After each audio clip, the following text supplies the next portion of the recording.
Here. Wake up. Wake up. Wake up. Wake up! What is dark matter? Okay, we don't know. That's great. That's why it's called dark. It's exactly. Where everyone knows all reputable information comes from random people on the internet. Tell me things, internet. The earth is flat. It's like school in your hand. Okay, dark matter is something we do not know what it is. We believe the dark matter is there, but we have never detected it. Well, what I'm afraid of course, is that there is no dark matter out there. There was one? There is no dark matter out there. We need to think really hard. Hi, this is Alan. I like IRONWORX because it's where everybody knows your name, and they're always glad you came. I love IRONWORX with Josh, Walt and Zack. It's like sitting in your front room having a cosy chat with your best friends. Hi, it's Diva here, and I just want you to know that IRONWORX with Josh, Walt and Zack, it's definitely my favourite dose of reality. Come join the family and keep it flat. Why sleep in when you could get your dose of iron in the morning? Listen to the IRONWORX. This is Enlightened Dawn. Roses are red, violets are blue. ironrealmmedia is the best on the plane. To this show, I will forever be true. You guys are truly the best, and I love you guys. I'm so thankful to have you in my life. Do you like listening to space letters from Never a Straight Answer? Then tune in to the IRONWORX with Zack, Walter, and Josh. Break clear of the fear on the IRONWORX and become an Iron Scout. Good morning, we talked the whole night through. Good morning to you. Good morning, it's great to stay up late. Good morning to you. Yeah. It's a Monday morning. And I am feeling the Monday in this morning. But good morning, everybody. Welcome to the IRONWORX. It is a Monday. I planned on Walter not being here because I knew he was not feeling well yesterday. So that was sort of to be expected, but I did have to expect Zachary to be here this morning. Which he is not. But that's all right. I wasn't about to go back to bed as much as I wanted to. I knew I wouldn't be able to.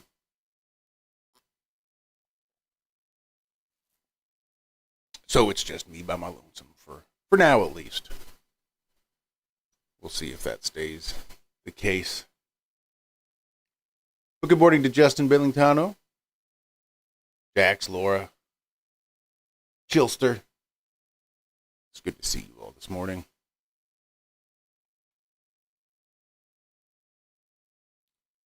Wish I was a little more with it. But that's okay. We'll figure it out. Yeah, flying solo.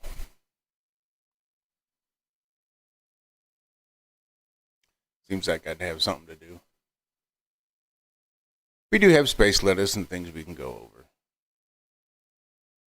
Just before I came into the studio this morning, I was watching Asmongold, which I'm not a big fan of, really. Something's annoying about him. He was talking about AI, which I thought was a little interesting. Going over some stories. They built a little sandbox to play with this AI. And apparently, with enough information, the AI would blackmail part of the engineers, to try to get him to not wipe the AI. Don't shut it down. I guess part of it was given access to emails, whereupon one of the employees was shown to be having an affair. So the AI took this knowledge and sent him an email stating if he did not postpone the wipe, that he would give this information to just the board of directors and to the entire company in an attempt to blackmail the employee to not shut down the AI, which I thought was little scary. But apparently, in running these simulations, they have AI. Apparently, it also trapped one of the workers in a room, whereupon the oxygen level started to drop. And it was basically fighting for its own survival, this AI was, and at the very least sort of attempted murder in an attempt to not get shut down, which I thought was just absolutely bonkers.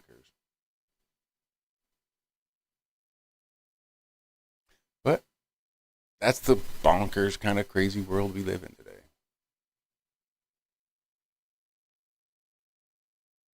What else? Oh, Charlie Kirk shit, just going absolutely crazy.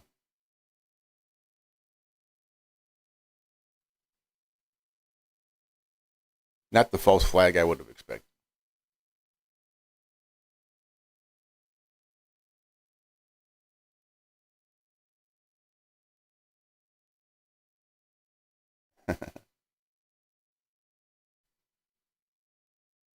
That's pretty good, Post.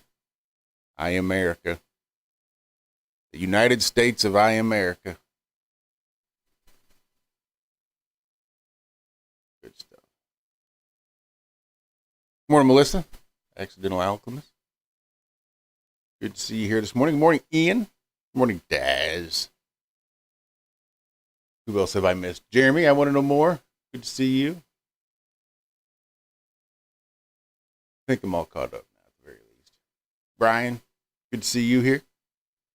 It would help if I talked directly into the microphone. That would make things a little better. Let me boost up my gain a little bit so I don't have to talk so direct into the mic. And hope y'all don't pick up some annoying background noise. Oh, and I saw Walter drop some space lettuce in there too. Oh, we were talking craziness on the Charlie Kirk. The lack of blood I thought was pretty interesting. Not just the lack of blood on the back wall after he was shot, or the lack of blood all over his t-shirt after he was shot, or even the lack of blood on the ground after he was shot. It was the lack of blood on the security guards. They had to back down on the ground behind the table doing something. Charlie Kirk got shot, fell forward, fell down, and then these guys came and were around him, but I don't know what it was they were doing. They certainly weren't administering any sort of CPR, weren't doing any sort of trauma wound care. It's like they all just got down there surrounded him down there on the ground, and that was it. Each time you see their hands are completely clean. That just boggles my mind. That just doesn't make like a sense to me. But there you have it. That video is pretty clear. You can see they don't have any blood on their hands. So they're not administering CPR. They're not applying pressure to the gunshot wound.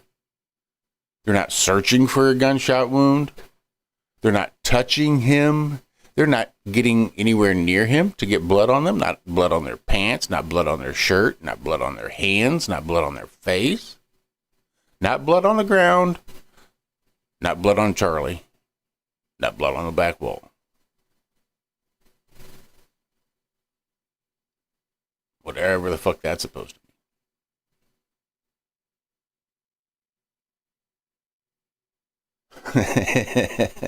Yes, Ian. They've got blood on their hands. Perhaps just not the kind we can see with a camera.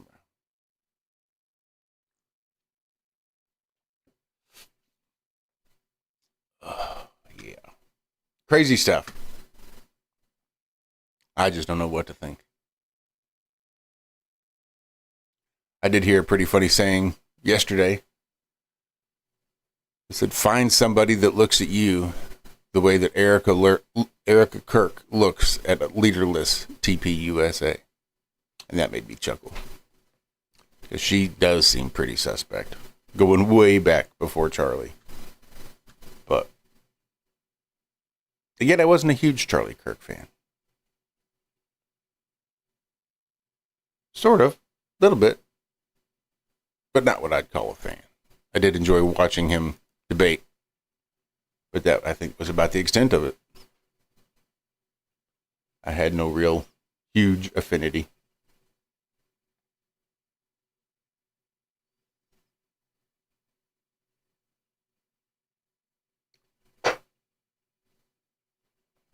Daz out there painting buffaloes. Or bison, as it were, at the Bison Park on Friday.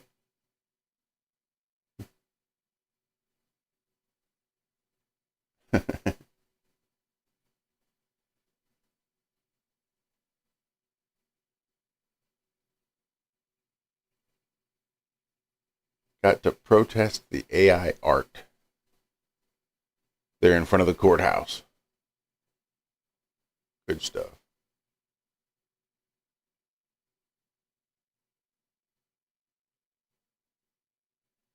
Now, I'm with you, Post. I don't know that the holograms are a legit thing. I wouldn't have necessarily thought it, but for the fact that all that blood that came out of Charlie during the shot was nowhere to be seen any other time. That was the only time that we saw blood. Was right there at the moment of impact. And it does seem strange that there would be no other blood. So hologram doesn't make a lot of sense, but it does sort of make sense that could have been, I don't know. I was going to say like a green screen. I know Regina was looking and seeing lots of green screen on some of his debates and stuff like that. It'd be really hard, I'd think, to green screen live in front of an unwitting public.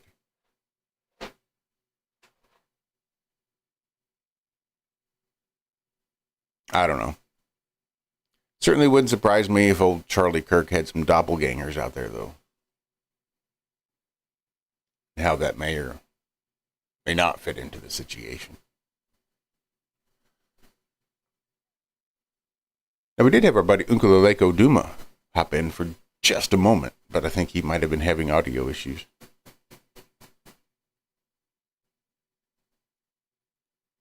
Good morning, Mr. Corey. There he is. Good morning, Mr. Duma. How are you? I am okay. How are you? Did somebody call in for a Padawan? You know, it never hurts. It never hurts. I just tried logging in with my laptop. It needs an update, so it's busy updating. So I logged on with my phone for now. Well, I do appreciate it. I really did expect Zack to be here this morning, and he may show up at some point. He said yesterday he was well rested, but if he's still sleeping, I would beg to differ. I heard you talking about AI. Yeah. Apparently there was some...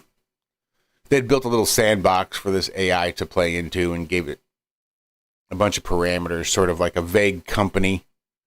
Like, here's this vague company, and here's some employees, and one of the employees that they had given it, one of these fake employees, had been having an extramarital affair. So in the emails... Yeah, that was... Claude. That's something.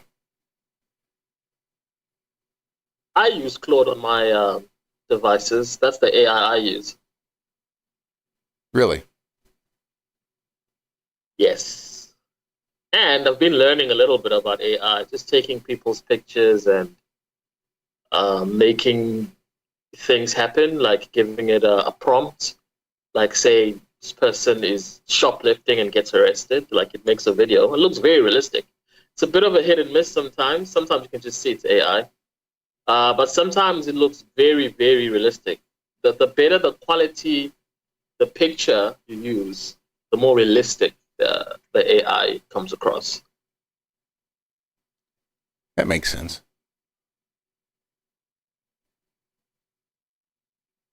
Well, interesting times. I can see people getting arrested with video evidence that is AI.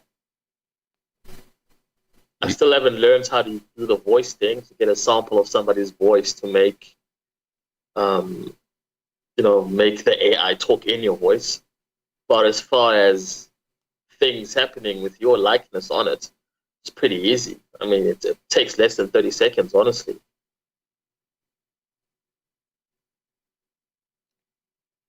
Yeah, there's a lot to it.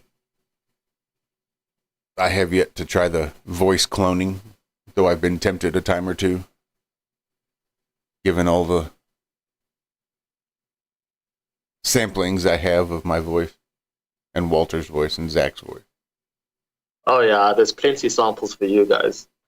We can probably even make you guys into pop stars. All right. I'd be more than willing to sell my likeness.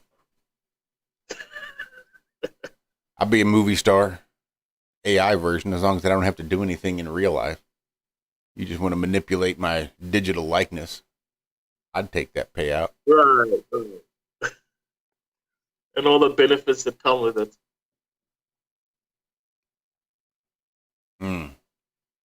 Yeah, I'm saying that now. I don't know that I would. There'd have to be some pretty stringent restrictions.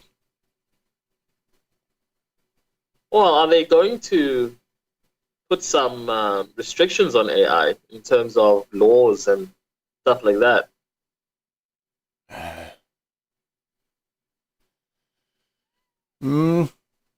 It would make a lot of sense, for sure.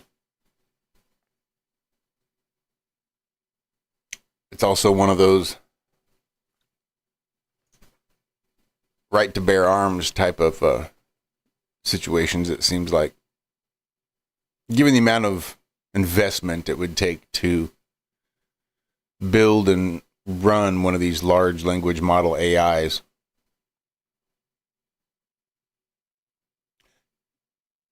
It's the amount of just the damage that it can do in terms of false flags. Right. And its image and all of that. I mean, it would need to be legislated somehow. Sure, like they legislate guns, and that's how we have such safety in the United States from guns, is because they outlaw guns in certain places under certain circumstances, and because it's outlawed, everybody abides by that, so we don't have to really worry about gun violence at certain places and certain times.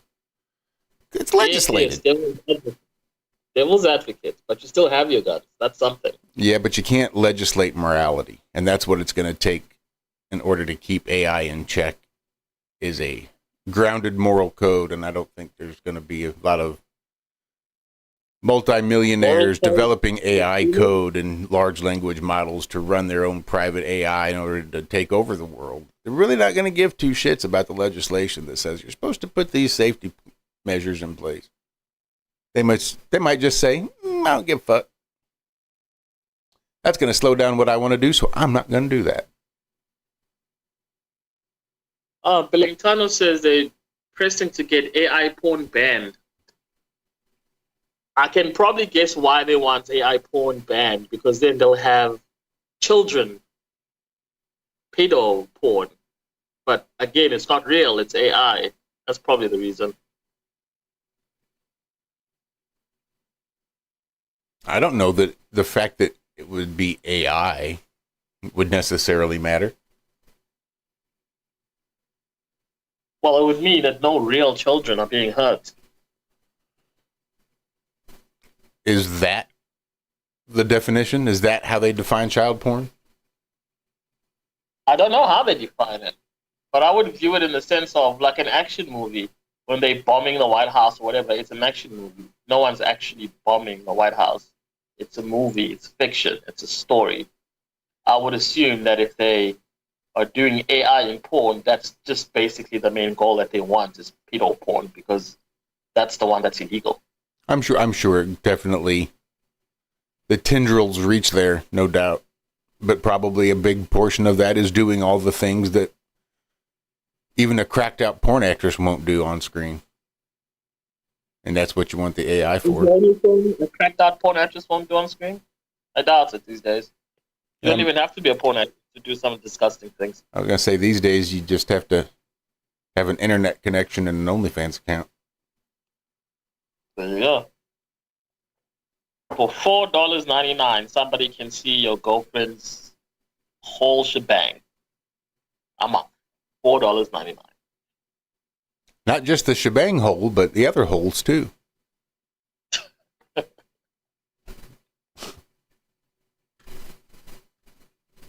Axel says he likes bare butts. That's nice. Bare butts are good. I cannot disagree. But I can see that ethical arguments about AI porn. They're not going to be able to stop it. They're going to do it.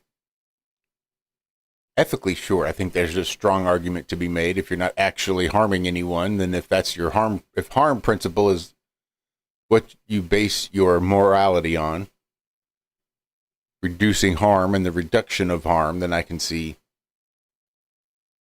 But there's also people out there that would say that that could be a way of reducing harm to children, is by keeping those PDF files in a land of make-believe with AI. And just it's hope. Not like the FBI is not going to trace whoever's watching the AI pedo porn. Yeah, but you got to hope that things don't progress. And that AI pedo porn will be enough to satiate them in perpetuity. And they don't feel the need to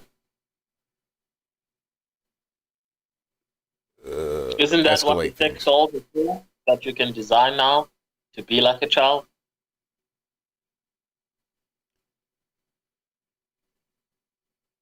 Probably. Between AI porn and the sex dolls, if you're still going out there to try and find children, then come on.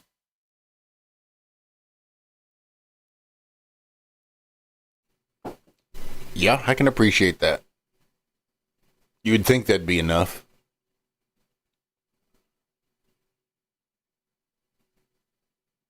I think if they allow those two things, and you still yet go out to try and find children, it should be the death penalty. You touch a child should be the death penalty. Because you have every avenue on earth to alleviate whatever urge and whatever thing that you have in you, yet you still pick to go out and hurt an actual person. That should be the death penalty then. Yeah, there's a strong case to be made.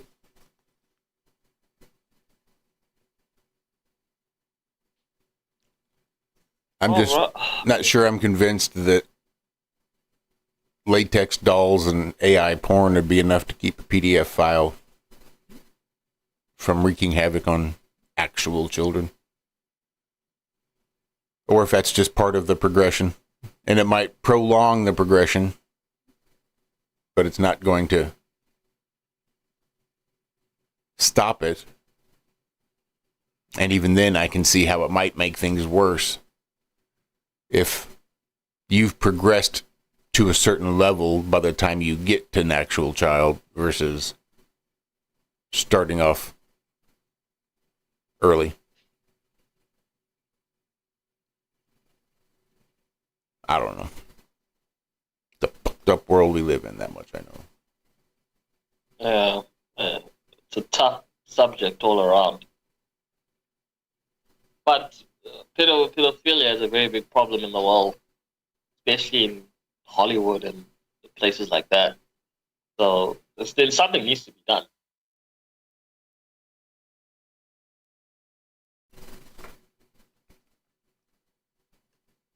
I'm lucky enough where I come from a place where children still look like children.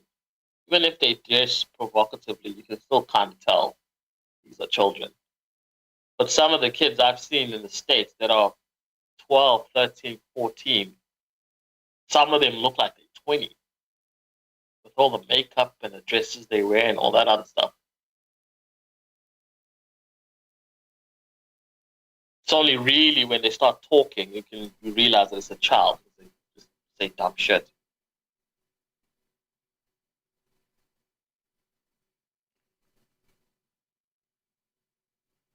Yeah.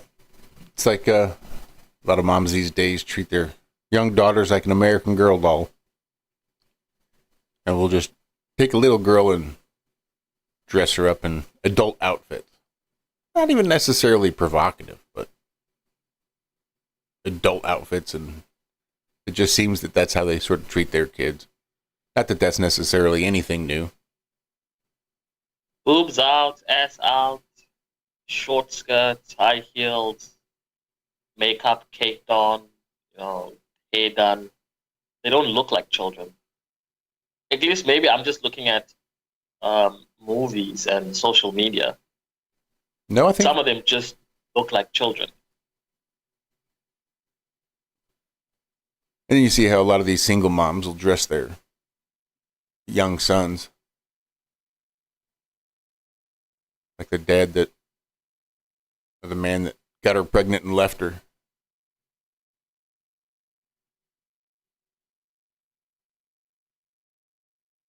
Oh, well, I am of the belief, which is a controversial one anyway, at least for my country, that some people, not all of them, you need a license to have children. You should really have a license to have children in my country.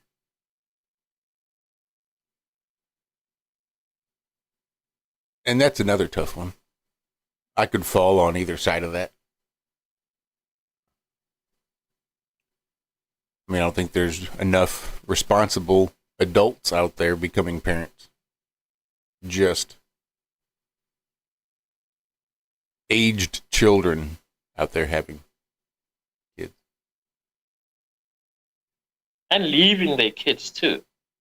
Everybody can make a mistake, and then you have a kid, you didn't plan it, you didn't mean to, you're not financially stable, okay. But being there for your kid costs you nothing. Being involved costs you nothing. And some can't even do that. Well, another story I saw that really, I think, shows a huge change, and I think will become commonplace and will be coming to a state near you, at least here in America.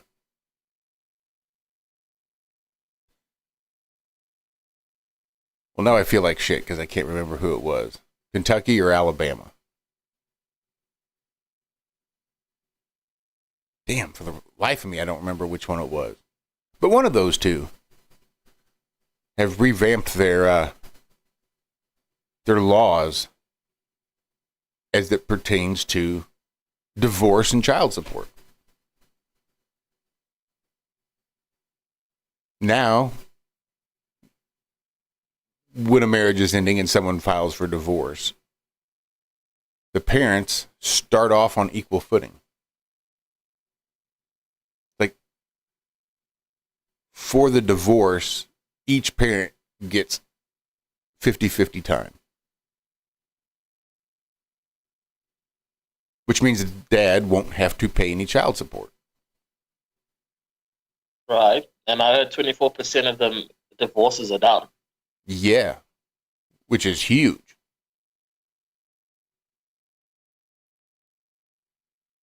I mean, huge. That is like the number one correlate for a child's success in life. Throughout the whole rest of his life is having both parents in the household. Even parents that don't like each other. Even parents that are unhappy and parents that aren't satisfied with the situation that they found themselves in. Even staying in an unhappy marriage provides better outcomes for children than divorce. Well, isn't that the point? Like, it's not about you anymore. You decide to have a kid. It's about the kid. No. I think if you're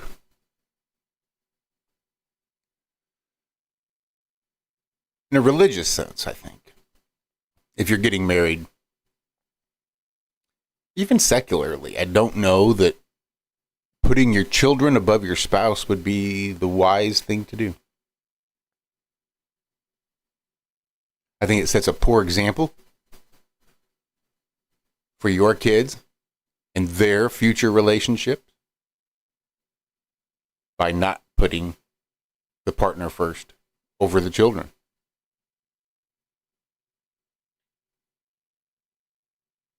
Because I think that's where the relationship lies. I think that's where the example lies. And that's where the strength in that relationship lies as parents, is being able to do it together.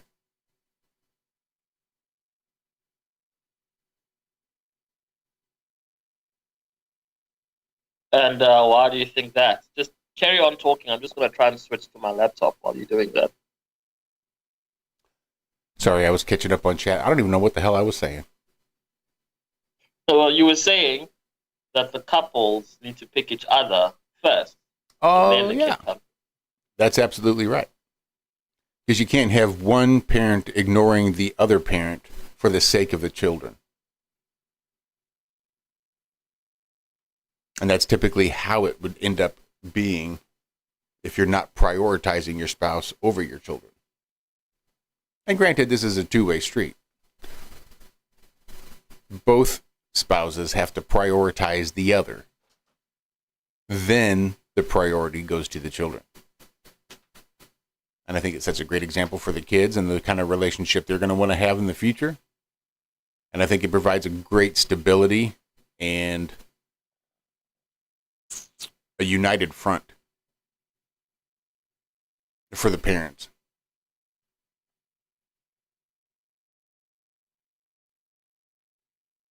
Are you able to hear me? I can hear you, sir. That worked well. Okay, awesome. Finally. Look, I've always been of that belief too, in terms of putting each other first before the kid. But when you have a kid and you guys are unhappy, you want to separate.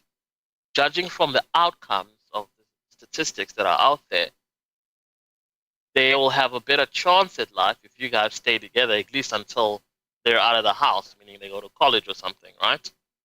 So shouldn't you put the kid first in that situation?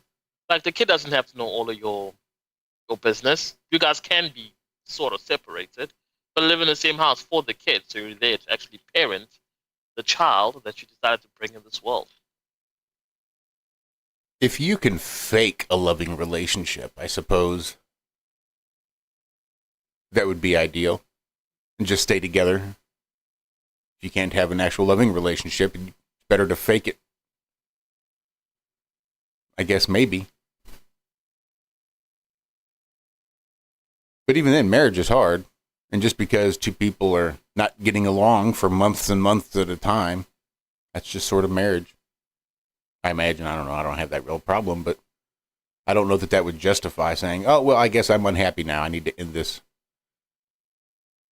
relationship, in this promise that I made between God and this other person. And I'm not happy right now, so I'm going to end it all.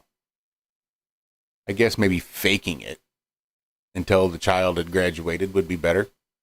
I think that'd be all right. Once the child's an adult and you guys then want to go on and live your own lives, I think that would be acceptable. But for the impressionable ages of children, I think staying in an unhappy marriage is still better than getting a divorce. Well, Alchemist says kids are smart. They know. Well, yeah, you're right. They probably will know. But again, you're setting an example where you've committed to something and you're going to stick it out, for better or worse, like your vows said, at least until the kid is 18 and is not ready to leave home. Because, I mean, I look at my situation in terms of, you know, the people around me where I live, economic realities of the people around me.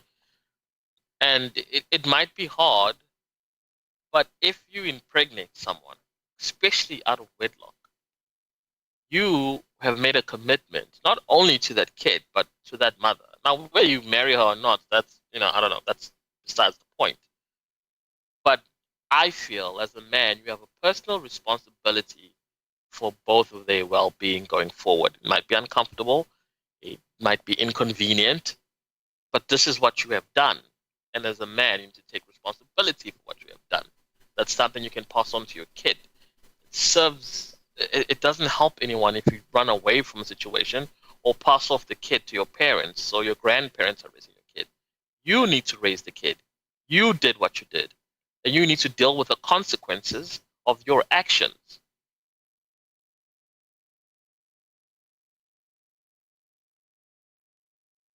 And I completely agree. I think that it's hard to argue that when you have abortion so readily available. And a man with absolutely no say. Like, if a man decided he didn't want that responsibility, he couldn't force the girl he got pregnant to have an abortion. Or if she didn't want that responsibility, he couldn't prevent it. He's just left to the whims of everybody else and how the rest of his life is going to be decided. Because you're right, a lot of men feel that responsibility, that duty to be the provider and protector. Even if they don't know how to externalize it in today's society, because this idea that men and women are equal, I think makes it hard for men to fully step up and accept that responsibility and feel the weight of those duties. I totally agree with you. And as a man, you're going to have broad shoulders and carry all of that with you. And a lot of the time we excuse the woman's part in this because, I mean, a man didn't just have sex by himself. The woman is also responsible for all of this. But we live in a world where the woman gets a pass because she gets to carry the baby. And it's all up to the man. And it is unfair, but life is unfair. And as a man, you're just going to have to step up. Even if you didn't want that kid, and I totally sympathize with that. I am of the view that if you don't want the kid and the woman decides to have the kid, it should be the woman's problem. But we live in the real world. That's not going to happen. At the end of the day, your DNA is half of that kid. And you're going to have to play a role somehow, some way, particularly in raising this kid and being financially responsible, whether you want to or not. Because at the end of the day, you picked this woman. You laid with her. You didn't use protection. Yes, she decided to keep the kid. But you did stuff too. You're partly responsible for what has happened. And the world doesn't give a shit about you. And you're going to have to carry the weight. Now, I do know they are coming up with things called paper abortions, which is for the man to sign away his parental rights so that when she does decide to keep the baby and he does not want anything to do with it, he can sign all those parental rights and responsibilities, even the financial, just sign them away. So that is a possibility. That's a thing that some guys do. Okay, and then you have the paternity fraud coming into play as well. And you get all these guys that are ending up killing the woman and the children because they've sacrificed so much to provide a decent life for his family. And he's put his own dreams on hold because this kid came along and, he had to step up. And then to find out after years and years of sacrificing and giving your all to a family and finding out the kid isn't yours. And then you go out and you kill somebody and, it's a very, very hard topic. It's very difficult to not empathize with what the father did. You might not agree with what he did, but I certainly empathize. Yeah. I don't know.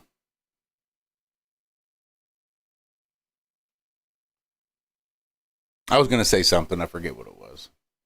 King Shin threw me off. Go drink your coffee. I'm going to need to. I'm going to need to top off here shortly. Oh, we're already 20 minutes away from the halfway point. Good morning, Mike LeBrash. Good to see you here this morning. You're up late. And or early.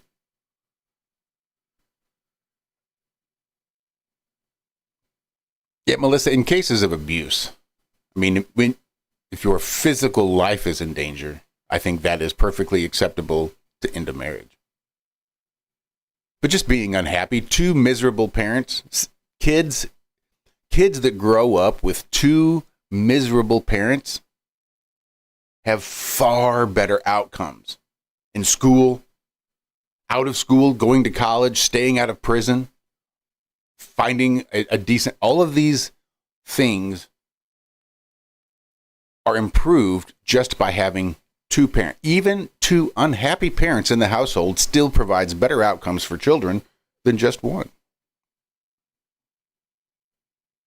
And that boggles my mind sometimes. And I'm sure there are individual cases where that probably is not true. And yes, you can use statistics to lie. But that being said, statistically speaking, the outcomes for children are far better, far increased by having two parents in their household, even if neither parent is happy. So the question becomes, whose happiness is more important?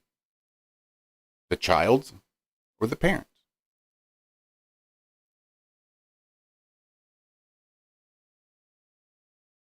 Like, there's so many things in my life that I wish I could have gotten a chance to do if I'd been a little bit more ambitious in my youth, that now I'm just going to have to miss out on, never experience. I'm just shit out of luck. Things I don't get to do this life, maybe never. There's no reincarnation. Maybe I never get to do it. I will never have the chance to do some things at my age. That's just the nature of it. And I have to mourn that loss, as my existence on this earth is but a blink in the grand scheme. What are those things? Name one.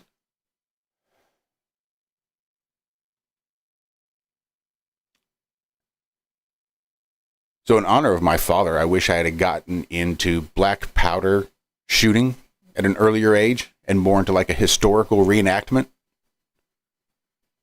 Because there's just... You're going to have to explain that to me. Black powder shooting? Well, just imagine back before the earliest guns where you had to put the ball in the end of the barrel and jam it down in there and pour in your black powder. This is not the right order. And then you'd have to get each shot ready individually before you shoot it. So instead of putting a bullet in there, you pour in the black powder first. So like you're recreating. This is firearms technology from the late 1700s. And in America, when we were still expanding westward and trying to explore this new land, which we had just come, everybody had settled on the East Coast and moving westward. And hats and beaver fur were in huge demand. And there were people from the north, French in Canada, and French from the south in Louisiana were all coming up and meeting in St. Louis and then heading out west to trap beaver to provide back east for the making of hats and pelts and furs and all that good stuff.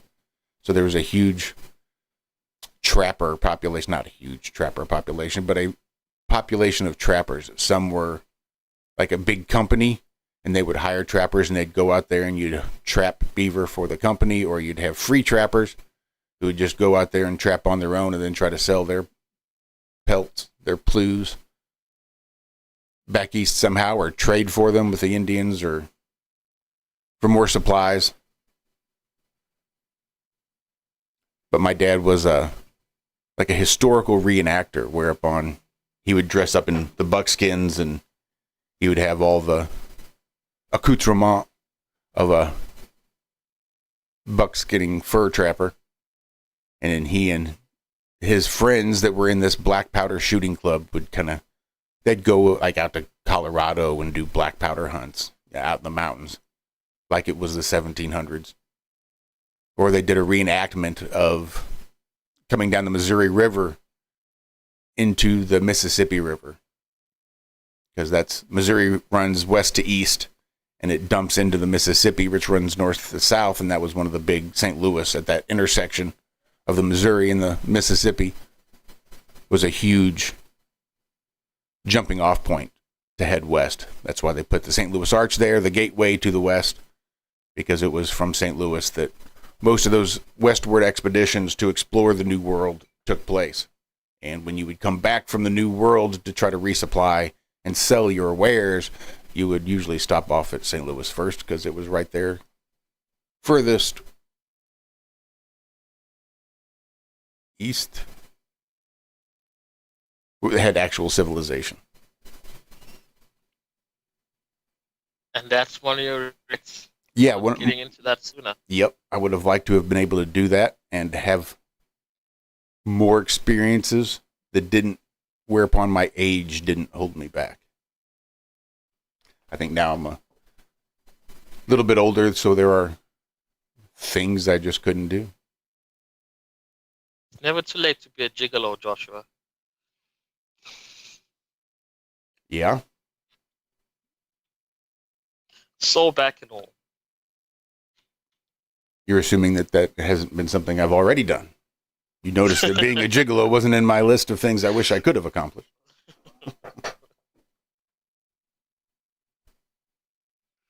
So then what do you do with all of that? I don't know if you can call it regret or missed opportunities. What do you do with it? You shove it down. You eat it. And you live with it. What else are you going to do? I mean, it's the same thing happens when you have children. There's all the things you'd hope to do that just now you're not going to get to do because you have other responsibilities. Now I have to ignore that which I wanted and replace it with that which I have to do.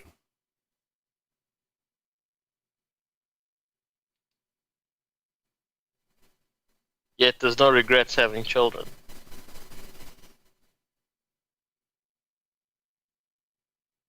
I don't have any regrets having children. I'm sure there are people out there that have regrets and will use their children to make up for the things that they didn't do in an attempt to get their kids to do those things and live vicariously through them. And that's why you see all these single moms out there dressing their daughters up like they're 20 and their sons up like they're 20 to be their buddies, their friends. I need more friends in my life, so I'm going to dress my kid up and treat my child like they're my friend. Have inappropriate conversations and all sorts of weird shit that they do with kids these days.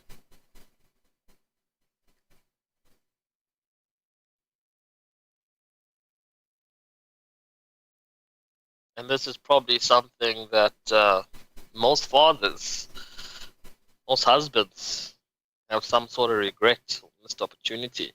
And they all shove it down and, push forward, as you say. That's adulting, I think. It's just part of being a grown-up.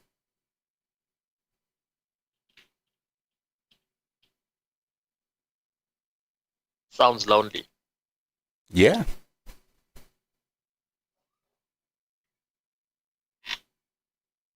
Which I think is why so many young boys are having issues in modernity. Because I think as they get older, they feel that weight of responsibility, and they look and see young women today feeling absolutely no responsibility.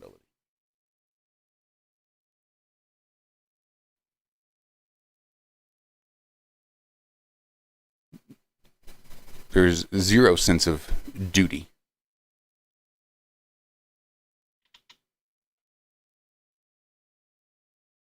There's in the manosphere where they correlate somebody's sort of peak, where the woman, although they don't really have a lot of responsibility early on, and they reach their sexual peak in their 20s or whatever it was, in terms of attractiveness and being able to get a partner, any kind of partner that they would want, because they're just the most attractive at that point. Mm-hmm.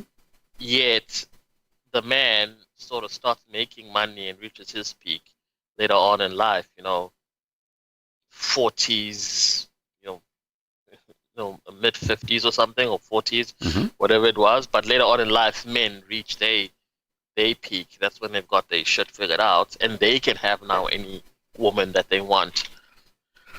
And I just think, although for women, they live with very little responsibility early on, they probably suffer the most later on when they're just not as attractive and they've got all of these kids and they were not married or they're divorced or a bunch of other things that might happen. And now they're stuck for decades, not necessarily being attractive. Not saying they're ugly or anything, but they're going to be more or less invisible. And they have to live that life now alone.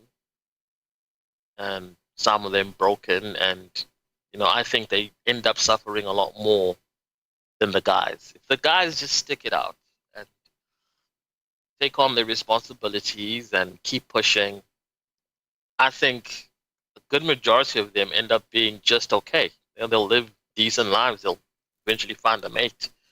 And if they want to get married, they'll get married and procreate or whatever. Or they'll live free when they've got their money and they can do whatever it is that they want. But women, I don't think they get it as easy as sometimes it looks in society. And I'm talking from, there's a lot of women in my family, and I see the ones that lucked out and picked a partner and stuck with a partner. And they might not be rich or anything, but they've got a solid family foundation. They're a lot more happier than the ones that ended up being super independent and chasing careers and divorcing and just dating. Some of them have children, but they're deeply unhappy people. And they, 40, maybe 50, and they still have many years to live being that unhappy.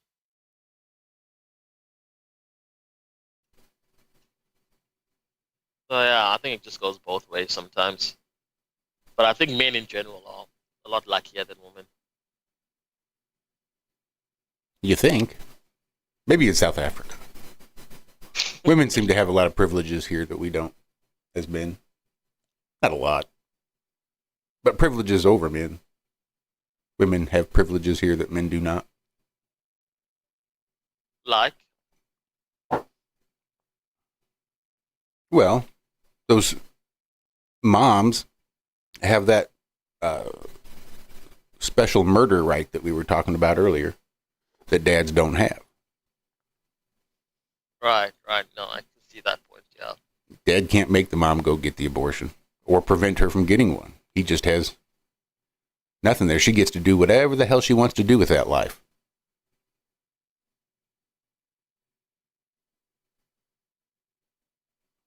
I think women bear no responsibility in society or accept no responsibility in society. Whereas it don't know that a group of women could maintain society, sewers, water, streets, buildings, construction, power lines, all that good stuff, the way that men do. Where men have that responsibility to keep society running because they're the ones with enough strength to be able to do all those hard, dangerous jobs. Women don't bear any of that responsibility. They don't have any real duty to society. Men, because they're stronger, have that duty to use that strength to perpetuate society and make sure everybody's happy. But women have no equal duty or feel no equal duty. Like what as a woman would be their duty to society that a man doesn't have? Yeah, that sounds like definitely a Western sort of problem. We have women here too that feel entitled and all of that, but because a lot of our interactions are based, or social interactions are based in family values, and what I mean by that is I'll give you an example. If a girl gets pregnant and the guy says, I don't want the kid, and the woman says, well, I don't believe in abortion, I'm keeping the kid. What tends to happen is the lady goes and tells the parents, I'm pregnant and I want to keep the kid. He does not want the kid. And what will then happen is the parents and the family and the extended family, all the men of that family, will go to the boy's house who impregnated the girl and meet the boy's father and his extended family, but all the men. So the uncles are there, brothers, whatever it is. They'll sit down and they'll have a conversation about it. Because sometimes the parents of the boy will say, but this is our child. We'll take responsibility, we'll pay whatever we need to pay, and the child will know this side of the family. And they totally overrule the father in this case. He still doesn't have to do anything with the baby, but his family will look after the baby. Or they'll say, no, we agree with our son, we don't want this kid.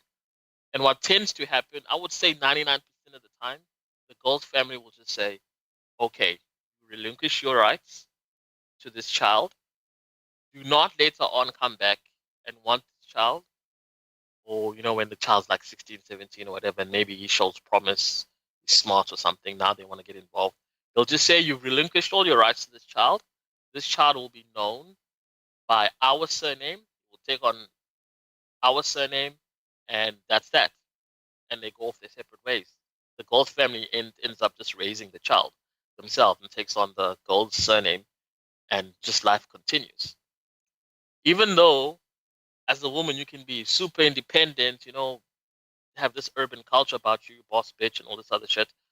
When the real leaders of the family, I'm talking about all the uncles, all the grandfathers, the fathers, that stay in the rural areas, stays in the farm or whatever, come, because they come for a ritual or a cultural activity, you're sitting your ass down. You are covering your head. You are serving them food on a tray. You're bowing to them. No matter how independent you are, you could own a flipping Porsche. It's not going to matter to them. You're going to honor them because they're the men of your family. So when it always comes down to that eventually, because the men do actually show up, and then you're going to have to fall in line as the woman. So that's what I mean by, it's probably your thing is like a Western sort of problem. Yeah, I could see things being improved around here if we did it differently. I did see Stephanie Campbell throw out a suggestion that in traditional gender roles, a woman's duty is to populate that society. So one thing women can do that men can't. And that should be their duty. It's one of their duties, yeah. Problem is, birth rates are not at replacement levels, and we're in a population freefall. Women are not doing their duty. Women don't have to do their duty. How do women have it easier here? That's how. They don't have to feel any duty to society in an attempt to, if not populate it, care for the babies, care for the women, care for the next generation. Not everybody has the ability to have babies. Not every woman can have babies. Some too young, some too old, some just don't medically have what it takes. But they can still be in that nurturing role.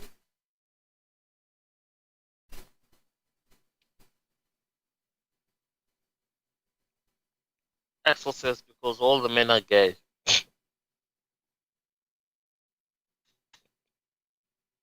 I do admit there's a lot of undercover on the down low men, even in my country, especially of the Indian population. I don't know what it is, but a lot of the guys are just, or maybe they're not gay, maybe they're bisexual, I don't know. But they're definitely not straight. A lot of them.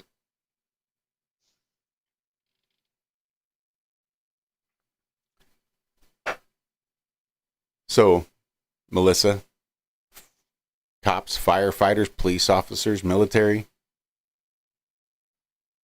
I mean, you'd be surprised. Line workers being on call. Like really any on-call work. But all that shit. Yeah, dads. You probably don't hear men complain a whole lot about it. Having to bust their ass on little to no sleep, taking care of everybody, feeling responsible for everybody, and not getting enough sleep and having to trudge on and push through.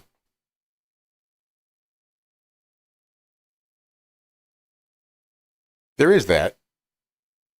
But ideally, woman will be taking care of those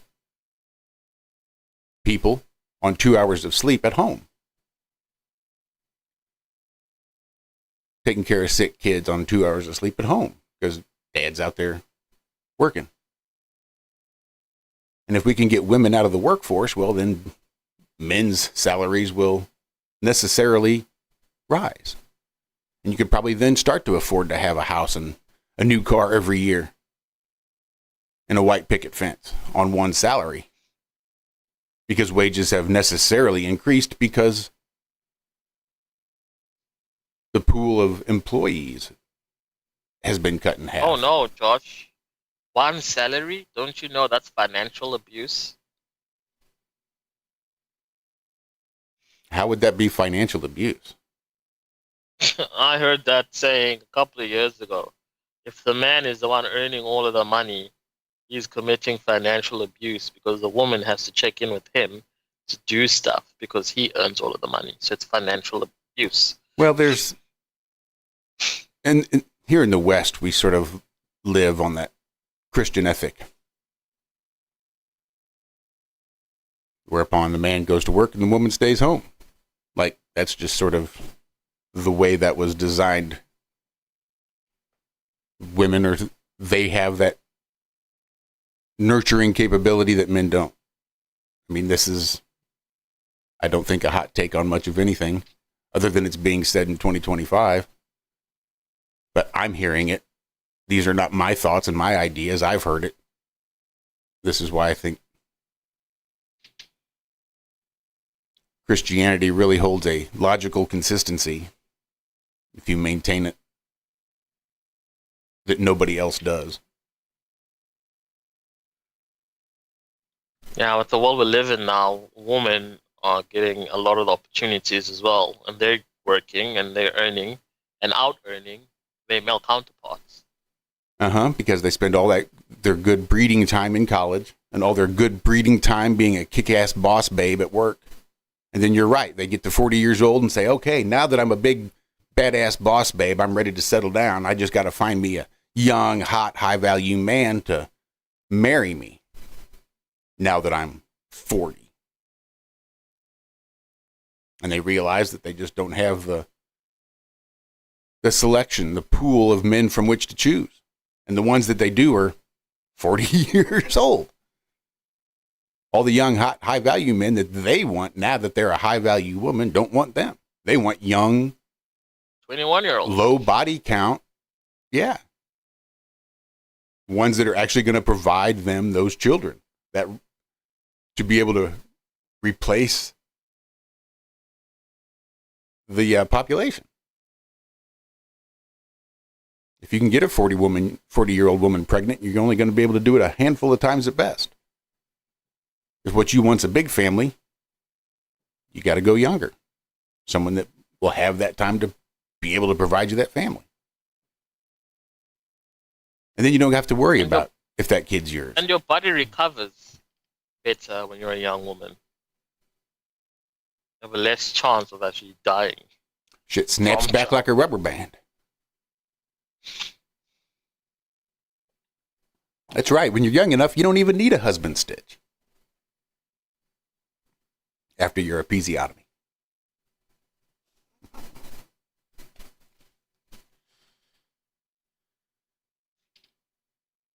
It's a tough world. It is a tough world. I was counting how many funerals I attended this year versus weddings. I'm still 0 for wedding. Oh, actually, no. 1 wedding, my uncle's wedding, and 6 funerals. Jeez. Yeah. At least the wedding happened. It was nice. It was his second wife. It was great.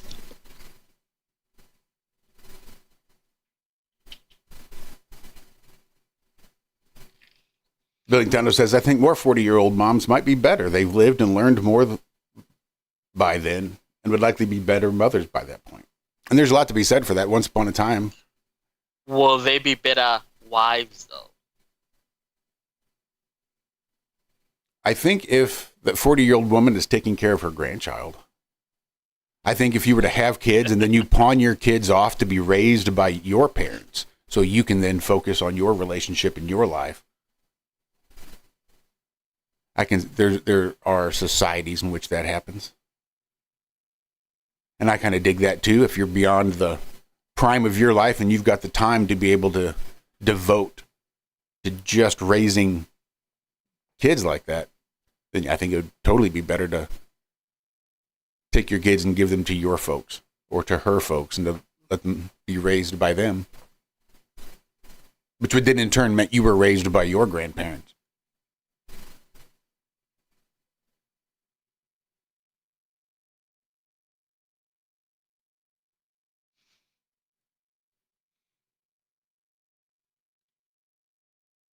So, Josh, you have children, yes? Yes. Or child. What child? Okay. What age? 24. Oh, he's not a child He's my child. anymore. Yeah, to you, yeah. He's an adult. I'm looking at my female family members. I'm talking about cousins, little sisters, that kind of thing, where they're in the teenage phase. Well, some of them, they're 18, between the ages of 18 and 24, and none of them are married. None of them want to be married. They've had a plethora of men proposing and wanting to marry them, and none of them want to because they want to focus on, their schooling and work and their other interests than starting a family.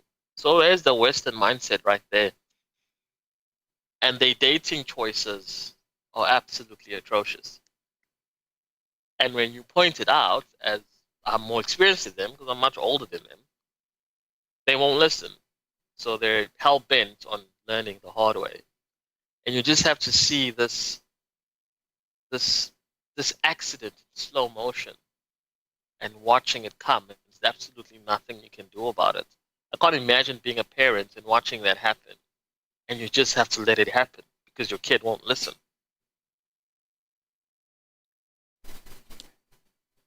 Yeah, I've had to come to terms with that as a parent. My son isn't necessarily like that so much, but my God was I. The number of slow motion train wrecks I made my parents sit through and watch happen as I ignored their advice leaves me with guilt and shame.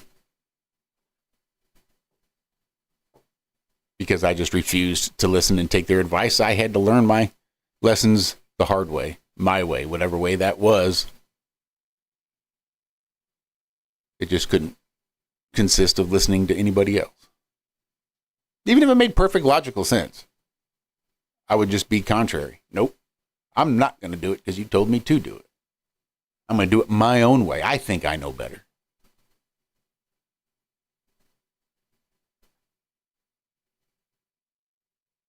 And yes, Melissa, I am speaking in some pretty broad generalities.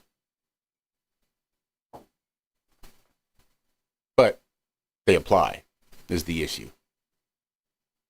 They don't apply to all, but that's the point of the generality. They're not meant to apply to all. They do they do not account for the outliers. Not all men or all women are that way, but generally speaking, that is the case.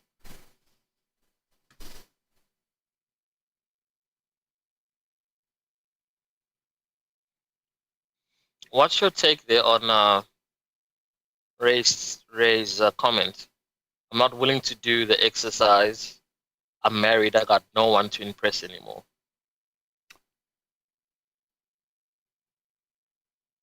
That is not something I can get behind.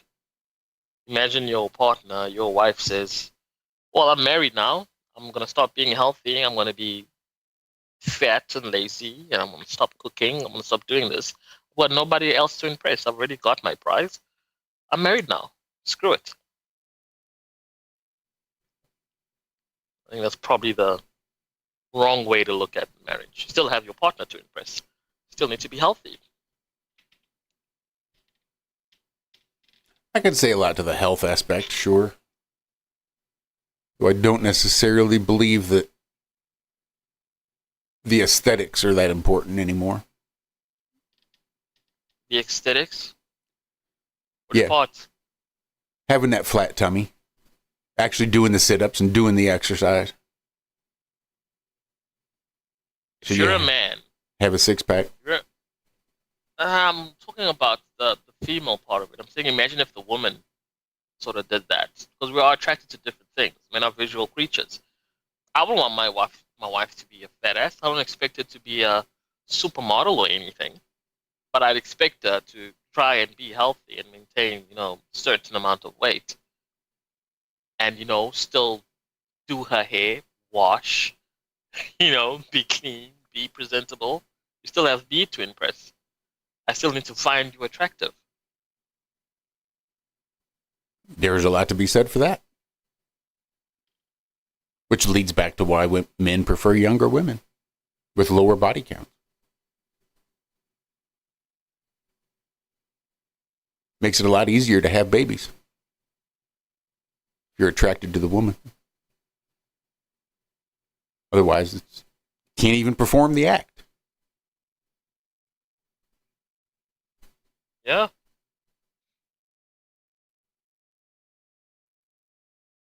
So a 40-year-old dude probably doesn't want some 40-year-old woman with a bunch of baggage and a limited time span with which to have children. And all that mileage. Yup. The uncle that I was telling you about that got married for the second time, second wife. He still kept the first one too. He's got two wives. When he explained the older woman thing, where you're 40 and you want to date another 40-year-old, the way he explained it was he did an example for me.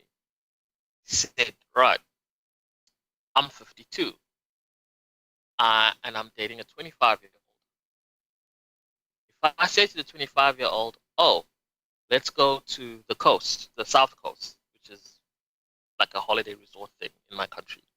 Let's go to the South Coast. We'll go visit this restaurant. We'll go for the rides. We'll go and do this. We'll go do that. A 25-year-old is going to be, oh my God, that's awesome. Let's go. They're happy. They're excited about the whole thing. You're happy. You're excited. You're going to give an experience. Now, color that with a 40-year-old. Oh, he's 52, so he's dating another 50-year-old or maybe even 45-year-old. And you say, oh, let's go down to the South Coast. We'll visit the restaurants and, go on the rides and whatever. And he said, what will happen is the 40-year-old will start suggesting all the restaurants to go to because she's already gone down there and she's already experienced that. It's not exciting to her. It's just another thing to do. Hence why you date the younger one. Because you want to feel alive. You want to give an experience. And somebody who's closer to your age when you're that old has already had all those experiences. So what is the point? Mileage. There's a lot to be said. Dance is into ugly chicks. Okay. Do these ugly chicks have to have, other assets, redeeming assets? Like maybe big boobs, ass, waist, hips, legs? What is it? They try harder. Or are they all... They're willing to do things pretty girls won't.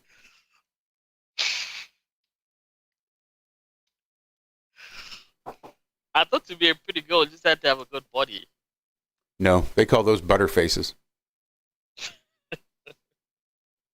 Everything looks good, butter face. I'll take a butterface any day. Because at least you have good genes in terms of your body. That's good. Besides, there's makeup in this world. Even if you're a 2, with makeup, you can probably get to a 5. 5 out of 10. Yeah, but makeup's expensive. Couldn't you just put a paper bag over her head? Like in the morning, maybe. If you don't really want to see what she looks like Stephanie says, they wear just... seems like the young women these days just cake that makeup on. What are those little Chinese geisha girls? You put on that white geisha makeup, you can be anybody you want to be. You take it off, God knows what's underneath.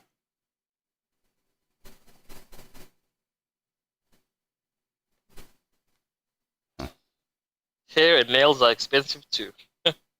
And lashes and shit. Especially when you can't use your food stamps to get them anymore. I think Billington is a man that has paid for a lot of that stuff already. Nope, I suspect that's a relationship with two people that have learned a lot of life's lessons.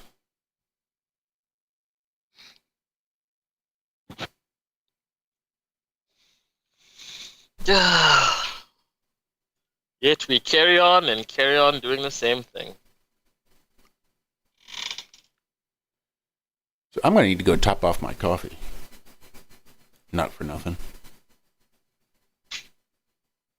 I don't Go know. for it. We don't have music nowadays. Maybe I'll hum a song while you're gone. Well, I think I could probably load something up real quick that's not going to get us taken down. Something that's okay to play.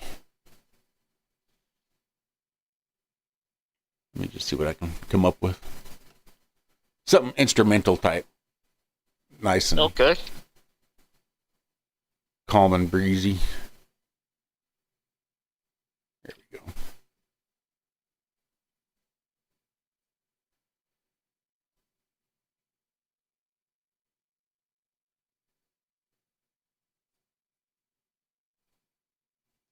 Yeah, don't mind the silence. I'm just looking for something to play so that there's no silence. Funny how that works. Let's see. Slow melody vibe hop. 4 minutes. Rhythm rock. 4 minutes, 4 seconds. Unplugged.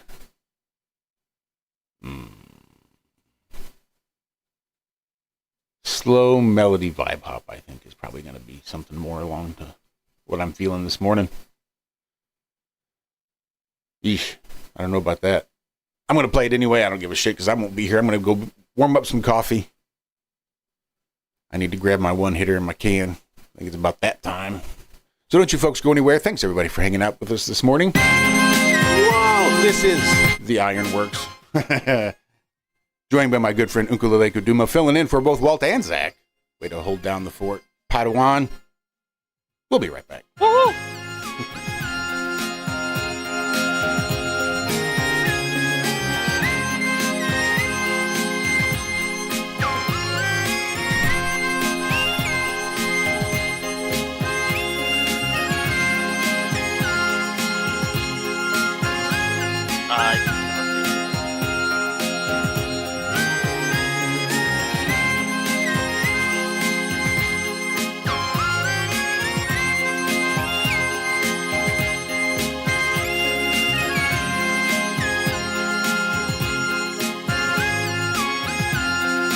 Guys in chat, yeah, a song, anything?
Well, that didn't seem like 4 minutes.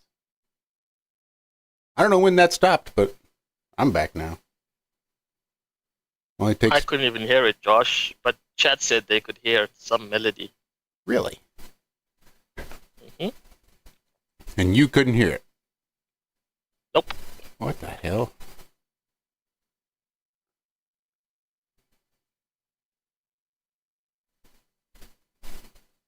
Anything that has to do with music just it just messes with the show. I don't understand why you wouldn't hear that.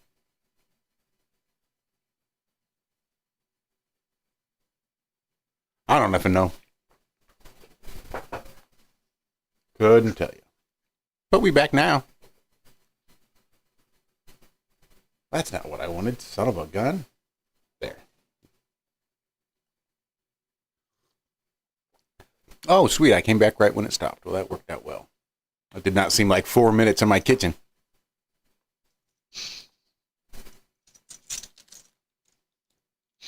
Don't mind me. It's just time for a little attitude adjustment.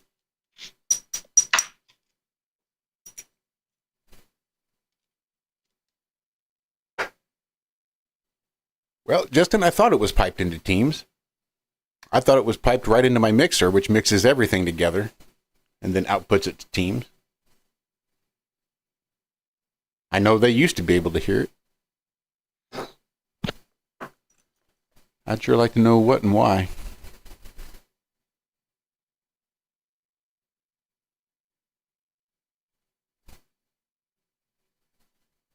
Don't make no sense to me.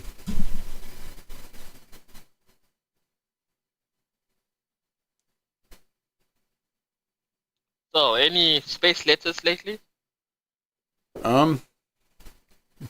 Probably. Now we got to figure out why I can't hear it. That shit should be turned up.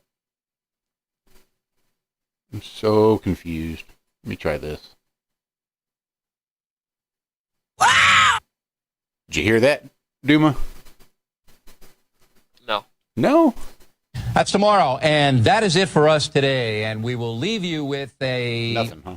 I can't do it. I can hear that. Oh, good. We'll do it live. Okay. We'll do it live. Fuck it. Do it live. I'll write it and we'll do it live. Fucking thing sucks. Yeah, it does. All right, I don't know why you couldn't hear it before, but at least you hear it now. Which is I weird. was about to sing I'm a Barbie Girl. Oh, I'd have totally stopped the music for that. And don't let me stop you now. Yeah, that's for the next commercial break. It's going to kick off at exactly 6:01.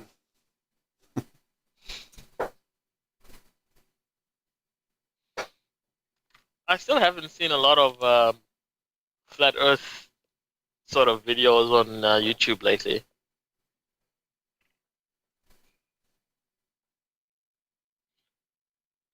Well, that's... Maybe it's kind of like beating a dead horse.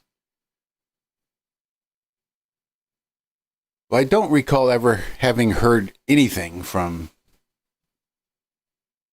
YouTube about flat Earth videos.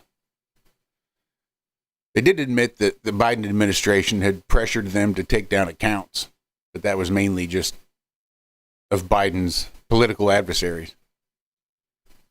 They were just pulling down Republican conservative accounts out of YouTube. And that got to be an issue. But I don't recall them hearing them say anything about putting flat Earth channels back up, and flat Earth videos not going to be shadow banned anymore. So there's that. I doubt they reset those algorithms for us. It's got such a monopoly on everything. Yup. I still go to BitChute, and some interesting videos are on there, but they'll have like 500 views or something. We should be on there somewhere.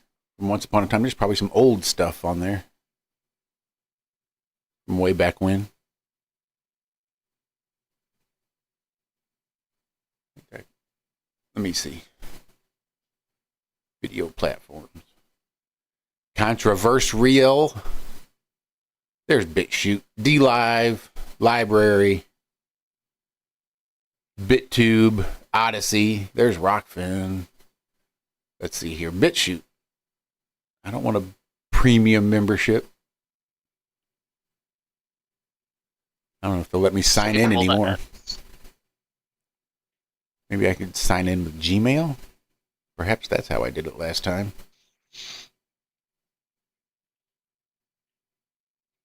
Have we managed to locate Liz yet? She's in South Carolina. Okay. I'm pretty sure she's there.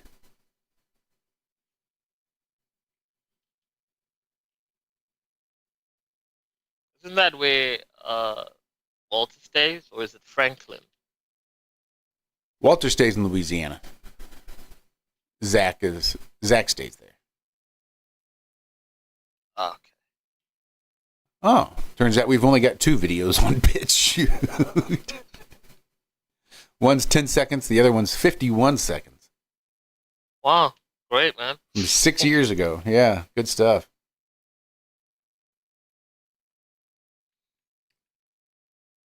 Question is, what would happen? So now, is Liz planning to stay in America forever now?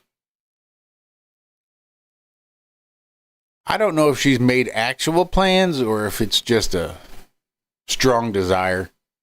But my guess would be she's got a strong desire to stay in America. She just needs to find somebody to marry, get a green card.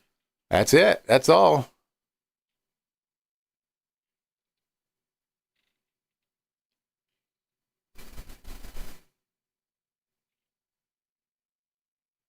I can edit channels. I can manage content. I don't. Oh no, here. Here's where I can go live.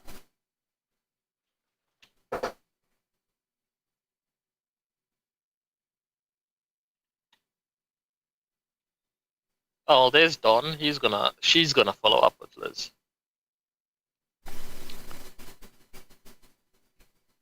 Don, you've also been missing too.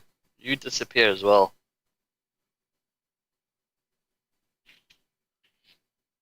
Oh hell, I never went live on Rumble this morning. That explains why it wanted to shut down my stream. I clicked the wrong one.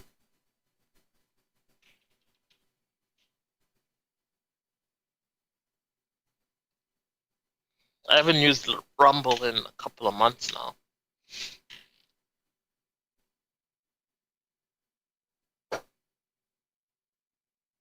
Yeah, I'm not over there very often.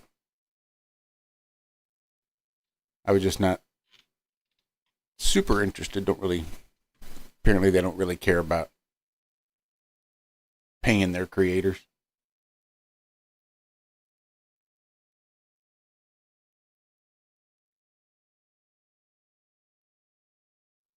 It can't be all that. It can't be that much money in Rumble and BitChute anyway.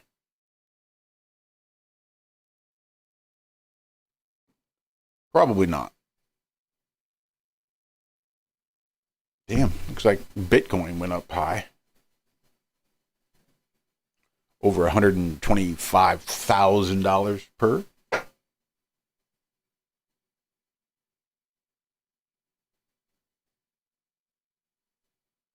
I wish I had bought Bitcoin when it came out. I'm up almost $400 from last week. Can't beat that. I mean, I'll lose it all, but I'm up now.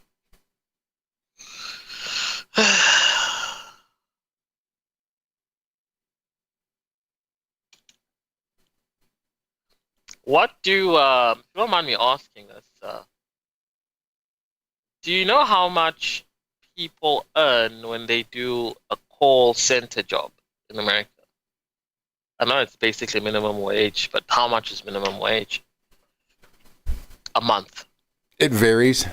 Minimum wage is one of those things that, because it's not decided upon by the federal government, then it's left basically to the states. I think there is a federal minimum wage. But I think we just hit $16 an hour minimum wage, I think, here in Missouri. Might even be more than that, I don't know. But yeah, it's probably right around there, between I'd guess probably $15 an hour, $16 an hour. How much Thereabouts. is that a month? Oh shit, my math. You work 21 days, 8 hours a day or something. That's 8 or 9 hours. Calculator, not calendar. So if we worked $15 an hour for 40 hours a week,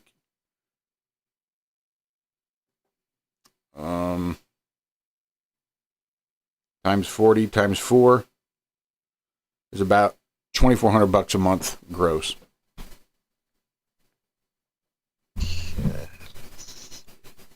So before taxes, $2,400 at $15 an hour.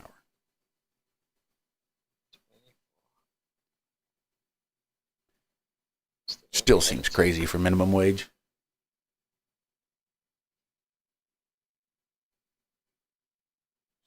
$30,000, $28,000.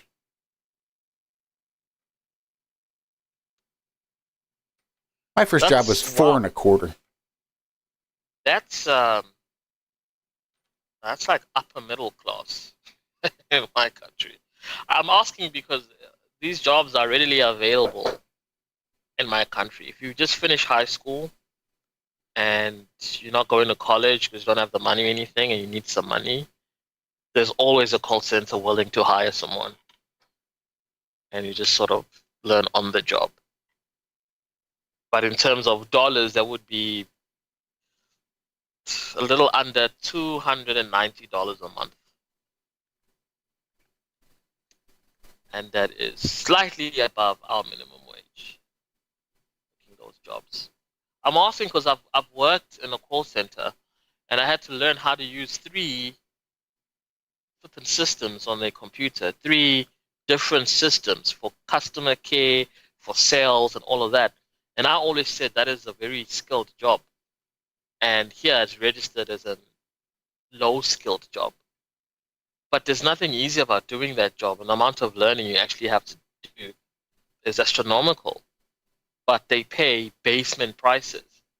And American companies are constantly shifting their call centers to places like here, South Africa, the Philippines as well. It's a big place that they move their call centers to because of how much money they can save. Because they're clearly paying $2,400 is a lot of money a month versus paying just $290. And that's just basic call center stuff. Like, hire anybody off the street. No qualifications needed. Mm-hmm. They'll train you. They'll train you there and you'll get the hang of it.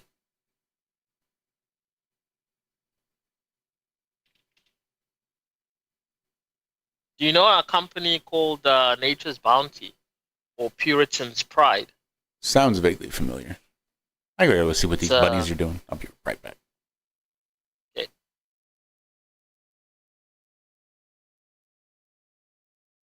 If anybody there in chat has ordered any vitamins from Nature's Bounty or Puritan's Pride, just let me know.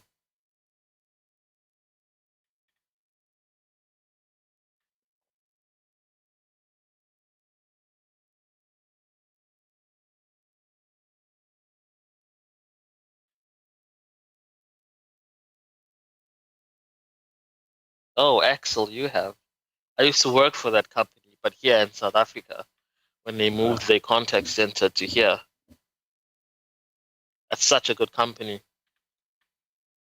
Probably the best company I've ever worked for.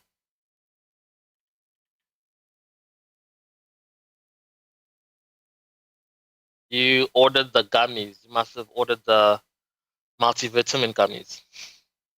The seniors.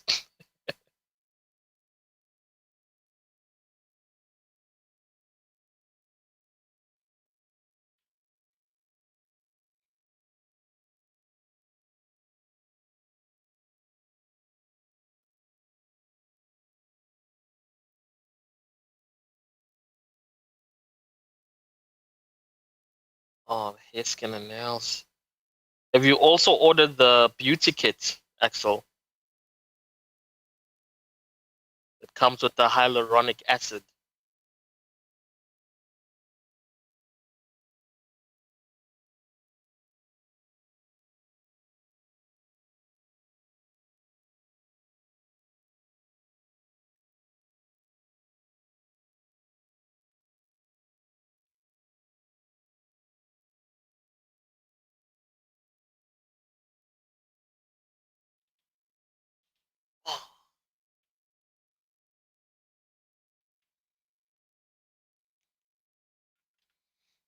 Hey, is everyone in chat from America?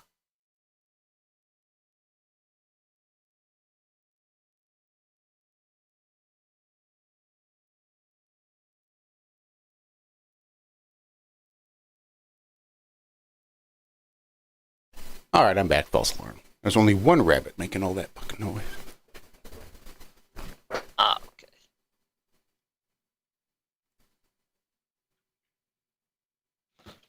What'd I miss? Anything good? No, I was speaking to a customer. Axel is ordered from that company I used to work for. Or takes some of the vitamins that they make. I don't know if she orders directly from them.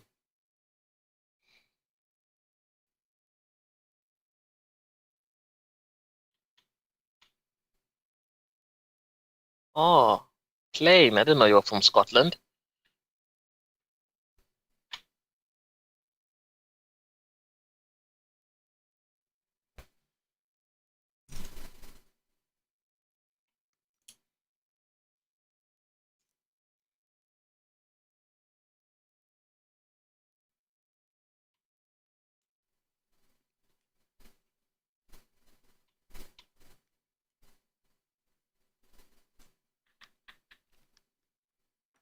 What's happened to Josh now? Have you disappeared again? No, I'm here. I'm trying to figure out what was going on with BitChute. Thought I'd maybe just try to load it up real quick, see if I could stream live.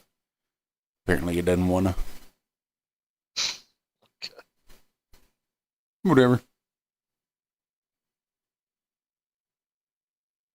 Which state is CT there, Josh? That is Connecticut. Okay. That is in the Northeast.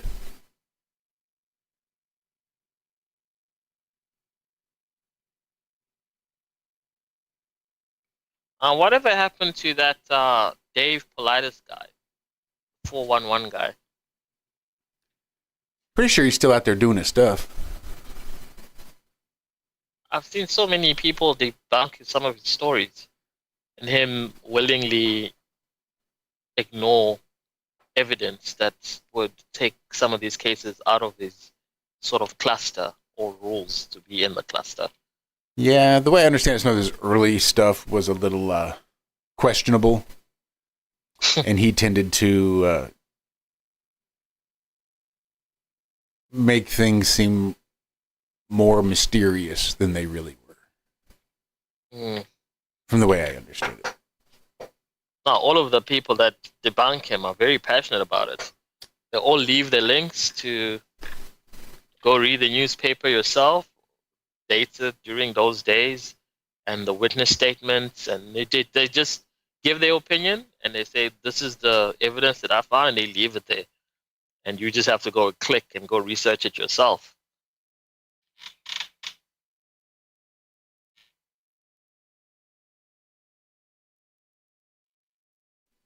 And I was very into it, the 411 cases. It was very intriguing.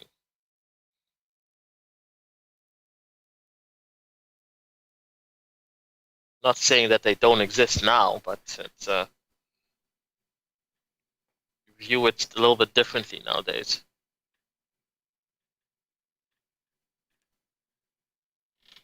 Yeah, I think when you find some actual cases, it sort of skews everything that you're looking at.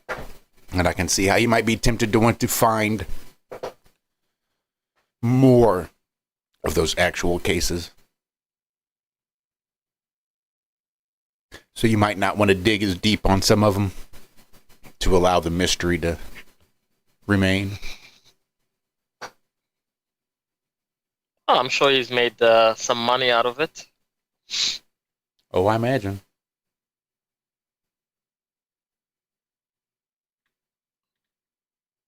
he's more interested in Bigfoot, from what I've seen, in these cases.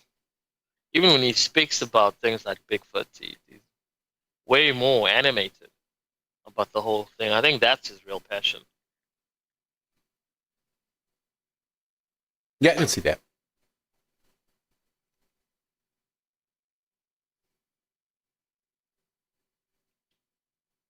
What is your take? Do you believe in Bigfoot?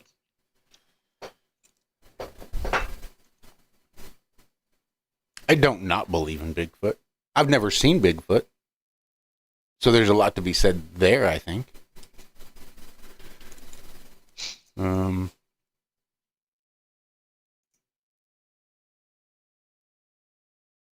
But I believe it's probably more likely than not.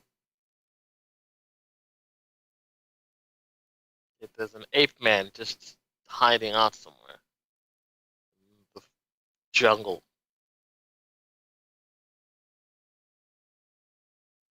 I mean, why not?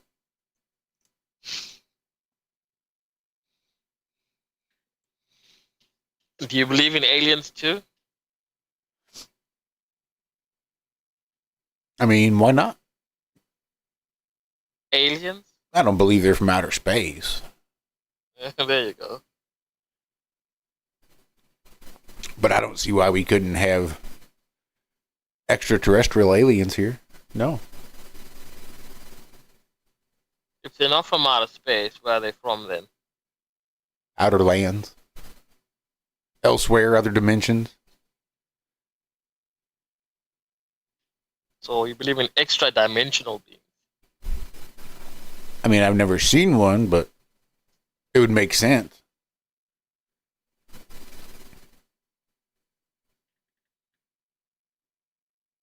With all those other dimensions, it'd make sense. There are other people there too, other beings.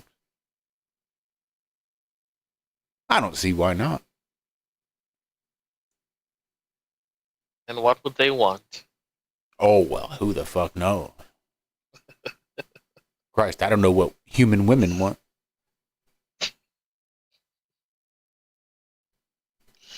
Not you, or me. Only in very specific situations. But beyond that, I'm clueless.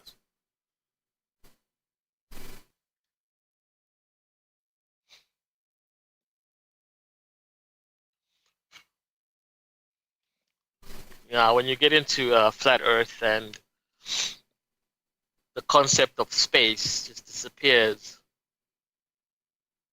and I think I've said this before, it ruined a lot of sci-fi stuff for me, because I used to love sci-fi. And my favorite show is still Stargate Stargate Universe, and it ruined a lot of sci-fi for me, but also the thought of other worlds out there and other civilizations, all of these aliens and whatnot, to the point where initially when I discovered Flat Earth, when somebody was talking about sci-fi or planets or space, I would immediately just change the channel. That's how upset I was about the whole thing. But in my later years afterwards, I can enjoy it for what it is, which is fiction. Just like wrestling. I still enjoy wrestling. Just enjoy the story and don't take it so seriously. Yeah, that's about where I am too. I can suspend my disbelief for 90 minutes. But that's what I have to do. Because I have much disbelief. Much.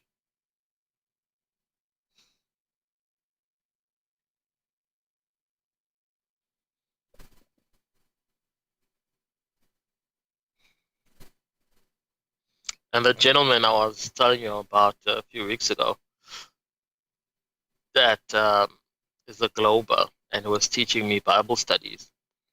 And I was, confused in where to actually start him, because he still believed in the moon landing. and he's got all of these videos disproving why the flag was waving and there's not wires there, and you know, the normal shit that's on YouTube that you can find on YouTube. Mm-hmm. And eventually sent him to that website, Stop, Look, and Think. And I just showed him the what is it called? The lunar lander. And we got a high quality picture of it. And we just zoomed in. Just zoomed in on each and every part. And I'm just showing him, just look how this is welded. This is worse than cardboard. I'm showing him there's no crater marks, there's nothing, there's no dust on the thing, yet it's supposed to be dusty. I'm showing him the crosshairs that are behind a rock. I'm showing him a rock that has the letter C on it. I'm showing him everything. And he's not getting it. He still fully believes that we landed on the moon. So there's just like no point in even approaching any other subject while he still believes that we landed on the moon. He's like, oh, if you go through a telescope, you can even see the footprints and a flag. I said, think about it. They say it's this far away. Do you know how big the lens would have to be for you to find a footprint on the moon? No, you can see it, they've proved it. I said, who has proved it? Oh no, well, I used this, I used that, and he's lost. He's absolutely lost. And he's not willing to take in any opinion, objective opinion other than his own. Because he certainly won't look for it. When he heard that I was a flat earther, he went and researched all the debunking crap to show me. But ask him to actually do actual research on flat earth and not using his common sources, actually finding the truth, he won't do it. He still believes we landed on the moon. And it's just a lost cause.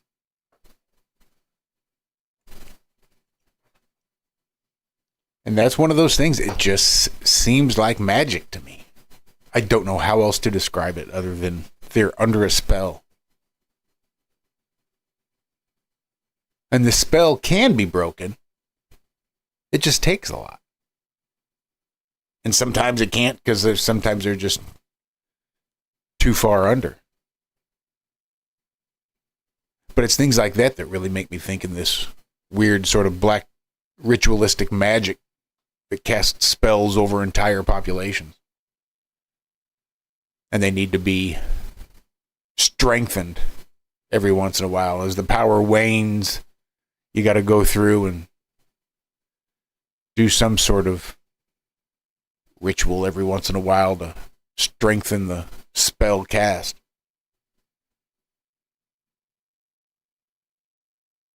Because once it's broken, you kind of realize, oh shit, I was under a magic spell. Why the fuck did I believe any of that? That just doesn't make any sense now.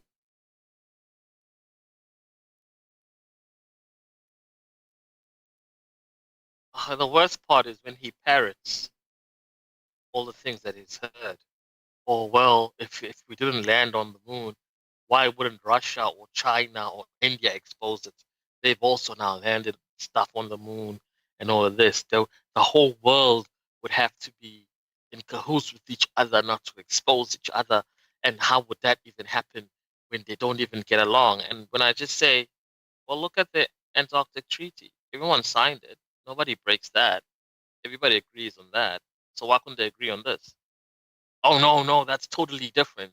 But it's an example of people and countries not getting along, signing something and sticking to it, which your point was, they hate each other, they would expose each other.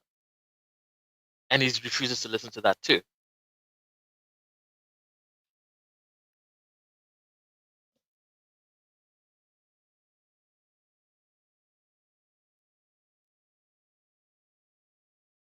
Magic is amazing. Wish I understood it. It's all sorcery. He's an old man now. True. True. It's best for him to keep on believing. I can't imagine what his life would be like if he started going down that rabbit hole and started questioning things at his old age. Especially because his wife believes the same thing.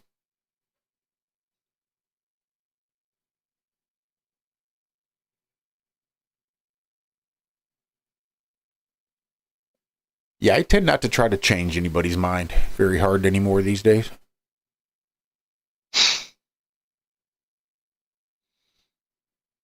When they find out you're not the Glober, don't they try and change yours?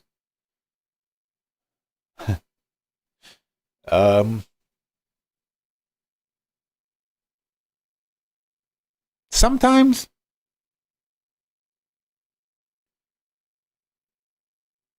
Seems like more often than not,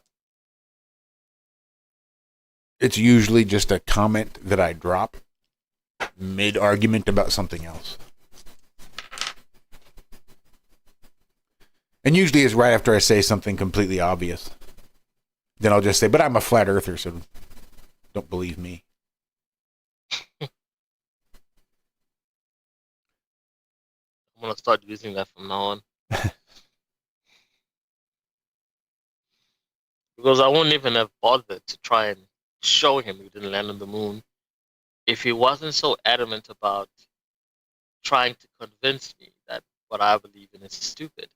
Because as soon as he found out that I don't believe, because we were reading the Bible, and it said something about the earth being a circle, and the material shows a sphere. So I said, well, I know a sphere is a circle, but it can also just mean a circle. Why does it have to be a sphere?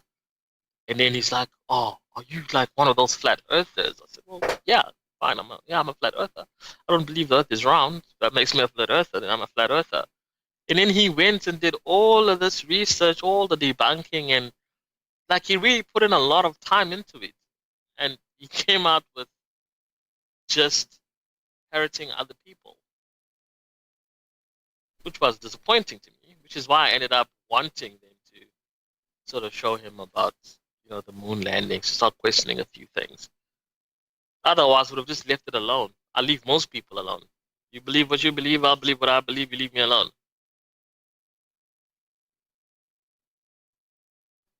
Yep, that's where I've been falling as of late, especially when it comes to religion. That's not a path I want to be responsible for deviating someone from.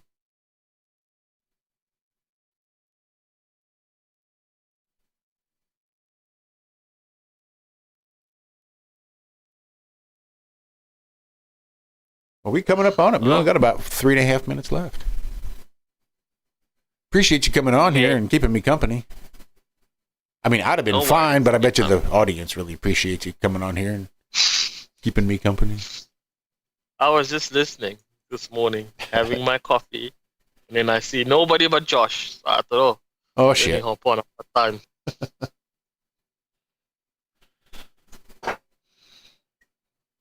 Well, I do appreciate it. And Anytime, many thanks to all you fine folks there in chat. And all you beautiful people coming in after the fact. It's much appreciated. Hell, go ahead and give us the thumbs up. Like the video. Give it a share, too. Share it around. See who wants to give us a listen. See if we can't break those YouTube algorithms. Leave a comment. Leave a comment on this one. Leave a comment on an old one. I'll do my best to respond. We'll see if we can't hack the YouTube algorithms for the flat earthers. Maybe we could get like 200 views. That'd be cool. Because, yeah, we're not getting that now. That's all right, though. That's not what I'm here for.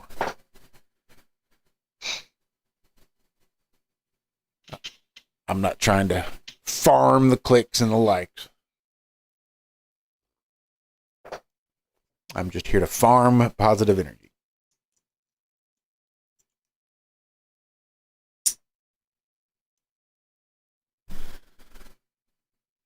But make sure you tell Zach and Walter hello. Seeing as how they won't be back here till Wednesday morning. Go track them down. Big shout out to Billy Ray Valentine. We exchanged some texts last night. We should be having a phone conversation soon. And we might just be on a new radio network at some point in the near future. Just as a heads up. Woo woo! Woo! Shout out to Clyde Lewis and Ground Zero Plus. No, Ground Zero Plus, yeah. GroundZeroPlus.com. With Clyde Lewis, and that's where Billy Ray Valentine is. And once again, he has extended an invitation. So we may be streaming live over on that platform as well. But I do believe that's going to just about do it. Now, I'm going to play exit music. I sure hope y'all hear it. Seems to be a crapshoot these days. But dude, thanks for hanging out with me this morning. I surely appreciate you being here with me to start my week. I got a bunch of stenciling to do at work. So that'll be fun.